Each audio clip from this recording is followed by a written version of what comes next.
The studio was alive with chatter and anticipation long before the cameras rolled. The audience of The View was a mix of regulars and newcomers, fans of both the show and of Cheryl Hines, who had been booked as that morning's headline guest. Her name alone had stirred buzz. She wasn't just a television actress anymore. She was outspoken, politically sharp, and unafraid to go against the grain. Social media had been talking for days about how her appearance might get interesting, and the producers could practically feel that promise hanging in the air. The bright lights came up, the theme music played, and the hosts made their way to the table. Joy Behar was her usual bold self, waving to the crowd as she settled in beside Whoopi Goldberg. Cheryl Hines and Sunny Hostin smiled for the cameras, trying to project calm energy, but everyone in the room could sense the underlying tension. This wasn't just another light-hearted celebrity interview. Whoopi turned to the audience with her trademark grin. "We've got a good show for you today," she said. "She's funny, talented, and never afraid to speak her mind. Please welcome Cheryl Hines." The doors opened and Cheryl walked out with that easy, genuine smile that had made her so likable on screen. She wore a sleek ivory suit, minimal jewelry, her hair pinned back neatly. The applause was instant and enthusiastic. She waved, mouthing thank you to the audience before greeting the hosts one by one. "Thank you so much for having me," Cheryl said as she sat down. Her voice carried warmth, the kind that disarms people before they realize she's about to say something pointed. Joy leaned toward her with an almost too bright smile. "We're thrilled to have you, Cheryl. You always bring a little spice when you come on here." "Do I?" Cheryl said with a light laugh. "I thought I was the polite one." The audience chuckled. Whoopi smiled knowingly. "Well, we'll see how polite you are after the next segment," she teased. The first few minutes were pleasant enough. Banter about her husband, about comedy, about her recent charity work. Cheryl spoke with her usual sincerity, and Joy nodded along, waiting. The producers had given her leeway for a serious question later in the segment, and she wasn't going to waste it. "So, Cheryl," Joy said finally, tapping her cue cards, "you've been in the news lately, not for your acting, but for some of your comments about politics and the entertainment industry. You said, and I quote, 'Hollywood has become an echo chamber where people pretend to be open-minded, but they're really not.' That stirred quite a reaction online. Want to explain that one?" The audience murmured softly. Cheryl didn't miss a beat.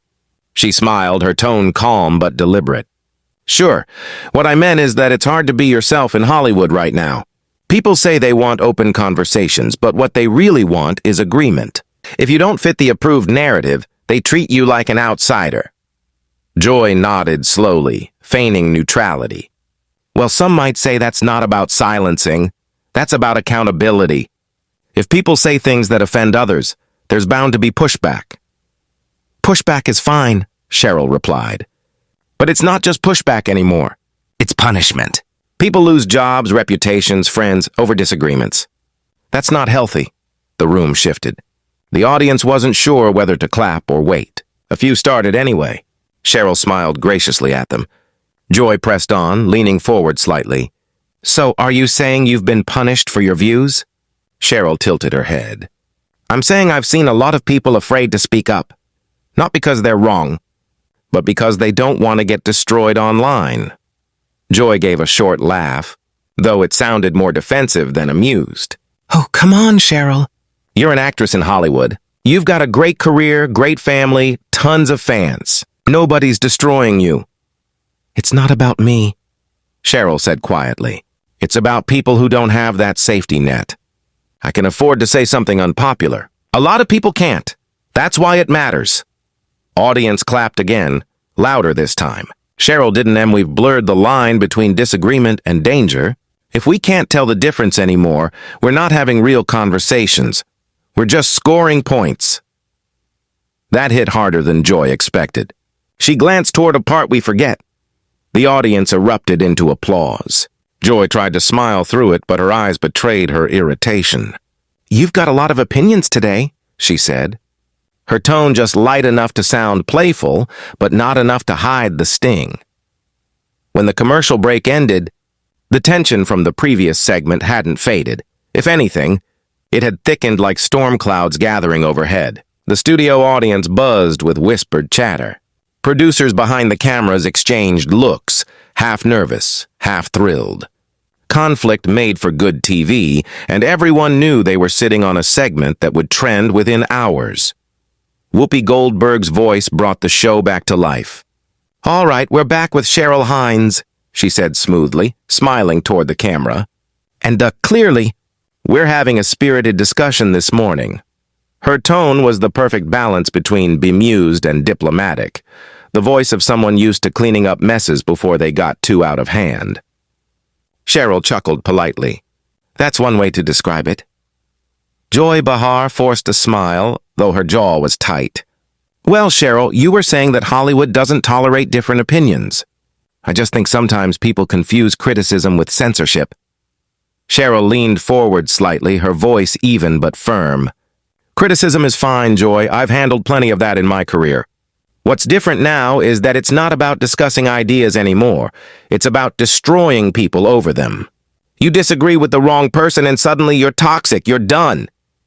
Joy crossed her arms. "Oh, come on. That's a little dramatic." "It's not," Cheryl replied. "It's real.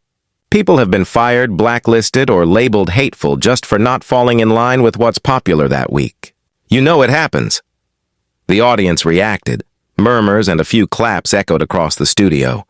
Cheryl wasn't shouting or grandstanding. Her calmness made her words sting even more. Sonny Hostin, sensing the heat, jumped in carefully. "But Cheryl, don't you think there's a difference between being held accountable and being silenced? I mean, people should face consequences if their opinions genuinely hurt others." "Of course," Cheryl said immediately. "But when the line between disagreement and hate is blurred, when you can't say anything without someone twisting it into something else, that's not accountability. That's fear, and fear kills art. It kills honesty." Her words landed heavy in the air. Even Whoopi, who'd been trying to stay neutral, nodded slightly, her lips pressed in thought. Joy noticed it and shot her a quick look, one that said, "Don't encourage her." "Fear," Joy repeated, tapping her notes like she was buying time. "You're afraid of—" "What exactly?" "I'm not afraid," Cheryl said, her eyes steady. "But I know a lot of people who are. Writers who won't pitch certain scripts, actors who keep their mouths shut during interviews, directors who play it safe because one wrong sentence can end their careers. That's not progress. That's control." The audience applauded, louder this time. Joy's smile faltered. She glanced toward the stage manager for a cue to move on, but the producer gestured for her to keep going. The numbers were too good. The confrontation was electric. Joy leaned closer, her tone edging sharper. "But Cheryl, when you go public with opinions that people find offensive or out of touch, you can't expect no reaction. That's what happens when you speak in the public sphere." Cheryl didn't blink. "I expect reaction. I just don't expect to be dehumanized for having one. There's a difference between challenging an idea and destroying a person." The words hit like a quiet punch. Even the studio audience seemed to still. Cheryl wasn't angry. She was composed, deliberate, unshakable. It only made Joy's growing irritation more visible. "Maybe you're being a little sensitive," Joy said with a half laugh, as if she were throwing out a lifeline disguised as a jab. Cheryl smiled, not taking the bait. "I think being sensitive is what got us here." "Joy!" Whoopi covered her mouth, trying to suppress a laugh, and Sarah Hines audibly exhaled, muttering, "Oh boy," under her breath. The audience broke into applause again, and Cheryl sat back, folding her hands. The show's atmosphere shifted. It was no longer Joy in control of the conversation. The viewers could feel it. Cheryl had quietly taken command of the tone, the pace, the rhythm. Joy tried to recover. "Well," she said, forcing a laugh, "I guess you're here to teach us a few things." Cheryl's voice softened. "No, I'm just here to have a conversation. But real conversations don't work if one side is afraid to talk." That landed like thunder. The camera caught the flicker of frustration in Joy's eyes. The tension was raw now, not theatrical, not exaggerated, just human and exposed. Whoopi finally stepped in, her tone steady but amused. Okay, before this turns into the View the Cage match, let's cool off a second. The audience laughed, grateful for the release. Joy tried to chuckle along, but her mood didn't lift. Oh, I'm fine, she said tersely. I can handle it. Of course you can, Cheryl replied sweetly, her smile polite, not mocking. You've been handling people for years. The audience erupted into laughter, and even Whoopi,